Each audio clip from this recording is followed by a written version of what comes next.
Essa senhora patriota foi liberada hoje do campo de concentração. Escutem o que ela disse. Cláudia, eu posso até escutar o que essa patriota que foi até Brasília tentar destruir o Congresso, o Senado, o STF diz. Mas antes, ouça o que eu te digo. Você não pode ter ignorado história a sua vida inteira a ponto de não conseguir fazer uma ponte que qualquer pessoa de inteligência mediana baixa consegue fazer entre bolsonarismo e fascismo. Você não pode simplesmente agora abrir um livro de história, pegar uma palavra e jogar e sair correndo. Você tem que entender o que você está dizendo. Então, antes de eu ouvir essa patriota em questão, ouça o que eu vou te dizer. Eu sei que você se refere ao Holocausto, aos campos de concentração nazistas. E eu não sei se você sabe, muito provavelmente não, o nazismo ele foi criado, ele foi pensado pela extrema-direita. E eles tinham como alvo pessoas judias, negros, homossexuais, testemunhos de Jeová, ciganos, ou seja, todas aquelas pessoas que não se encaixavam no que Hitler acreditava ser o correto. Alguma semelhança com Bolsonaro? Não? Espera aí que você vai ver mais.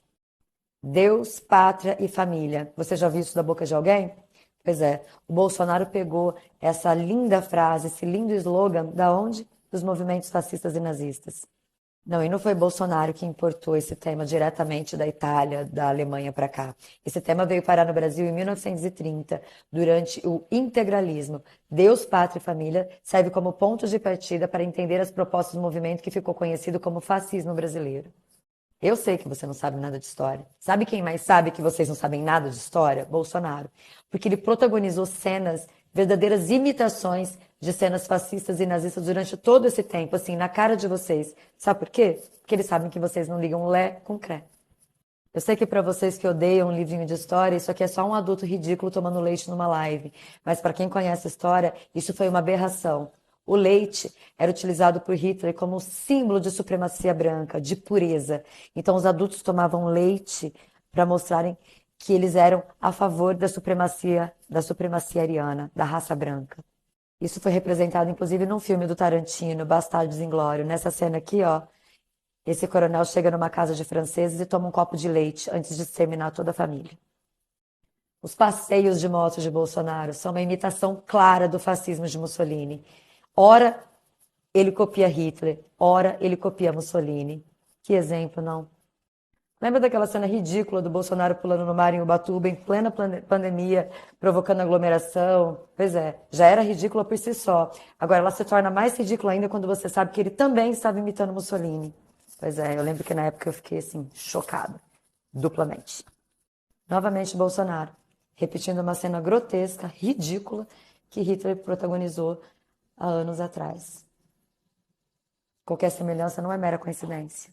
Quando você compara o ginásio da Polícia Federal com campos de concentração, você mostra duas coisas para mim. A primeira é óbvia, eu já disse algumas vezes, você não entende porra nenhuma de história. E a segunda é que você é muito, muito desrespeitosa. Bom, agora que nós já sabemos que você idolatra uma pessoa que idolatra os criadores desse tipo de campo de concentração, vamos conhecer o que era um. Esse aqui é um campo de concentração. Essas crianças estão num campo de concentração na Polônia, chamada Auschwitz. Essas crianças, elas dariam a vida para terem um marmitex desses que essas dondocas estão com nojinho de comer. Isso é um campo de concentração. As pessoas morriam de fome, de sede e de frio depois de trabalhos exaustivos que elas eram submetidas por pessoas que têm o mesmo pensamento das pessoas que você apoia. Elas não ficavam em campos de concentração fazendo live, não. Sabe, Cláudia, nem, mesmo não tendo um parente que tenha morrido diretamente, né, não que eu tenha notícia, em campos de concentração, eu como uma pessoa que estuda a Segunda Guerra e o Holocausto há muitos anos, eu fico assim profundamente ofendida com dondocas como você fazendo esse tipo de comparação. É desumano, é horroroso, não é só burro. Porque burrice vocês fazem a todo tempo. O que você está fazendo agora é uma desumanidade. Agora você quer saber um momento da nossa história recente que me lembrou muito um campo de concentração? Eu vou te mostrar.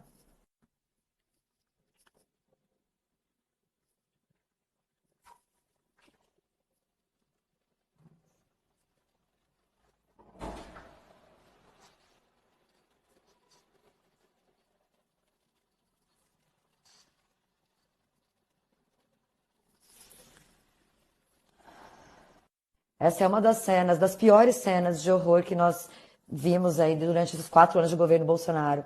Isso se aproxima muito do que foi um campo de concentração. Isso se aproxima muito do que foi entrar numa câmara de gás e morrer asfixiado.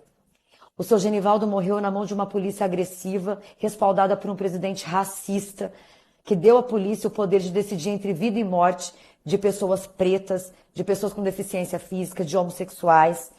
Isso é uma política muito, mas muito mais parecida com o que foi de fato os campos de concentração do que esse ginásio que está quase uma colônia de férias perto do que as outras pessoas passam no Brasil.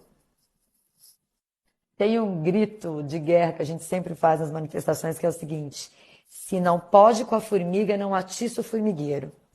Essas pessoas que estão sendo detidas, elas são bandidas. E como vocês sempre disseram, o lugar de bandido é na prisão. E prisão não é colônia de férias, já disse o bom e velho Xandão. Boa tarde, gata.